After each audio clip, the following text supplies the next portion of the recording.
டேய், டாக்டர் என்ன சொன்னாங்க? எல்லாமே நார்மல் தான் மாப்பிள்ள. நல்ல சத்தான சாப்பாடு சாப்பிட சொல்லியிருக்காங்க. நான் பாரதி கிட்ட போறேன், நீங்க கிளம்புங்க. இல்லை பரவாயில்ல, இப்போ நான் அங்கே தான் போகிறேன், நான் பார்த்துக்கிறேன். நீங்கள் போய் ரெஸ்ட் எடுங்க. அதெல்லாம் எதுவும் வேண்டாம். அவளை பத்திரமா பாத்துக்கிறது என் வேலை தான். அவளை உயிரோட திருப்பி தருவேன்னு நான் தமிழுக்கு வாக்கு கொடுத்துருக்கேன்.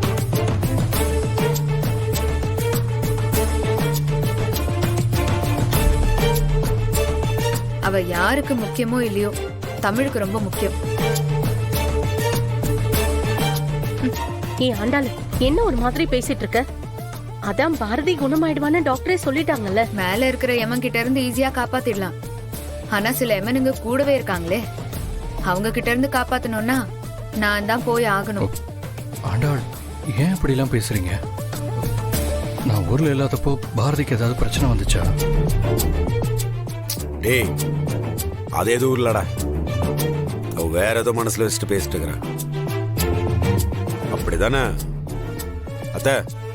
அந்த பிளட் டெஸ்ட் போட்டு வந்துருச்சுன்னா டாக்டர்கிட்ட காட்டிட்டு வந்துருங்க. ஸ்கேன் என்ன ஏதுன்னு பாருங்க. இவா போலாம். சரியா? இருடா, ஆண்டாள் இப்படி பேசுற ஆளே கிடையாது. நேற்று வந்ததுலேருந்து நானும் பார்த்துக்கிட்டே இருக்கேன், அவங்க என்கிட்ட சரியாவே பேசல. இப்போ கூட அவங்க என்ன மனசுல வச்சுக்கிட்டு தான் இப்படிலாம் பேசுறாங்களோன்னு தோணுது. ஆமா, உங்களை தான் சொல்றேன். டேய், உங்க மனசை தொட்டு சொல்லுங்க. பாரதிக்கு என்ன நடந்துச்சுன்னு உங்களுக்கு தெரியாதுல்ல? ஆண்டாளு தெரியாது.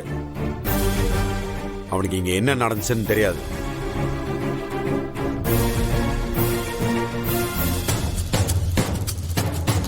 நாங்க போய் சொன்னதுக்கு அப்புறம் தான் பாரதி சூசைட் பண்ணதே அவனுக்கு தெரிய வந்துச்சு. தமிழ் வந்து சொன்னதுக்கு அப்புறம் தான் அவன் இங்க கிளம்பி வரதுக்கே ஒத்துக்கிட்டான். போதுமா, அமைதியா இரு.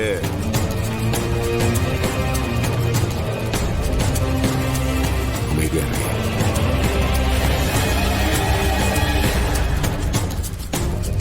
ஏய், நீ அவ சீரியஸா இருக்கிறப்போ வரல, அந்த கோவத்துல பேசிட்டு இருக்கிற அவ. எல்லாருக்கும் நான் கோவப்பட்டது மட்டும்தான் தெரியுது. ஆனா நான் இழந்தது எங்க அம்மாவன்னு யாருமே புரிஞ்சுக்க மாட்டேறீங்கல்ல.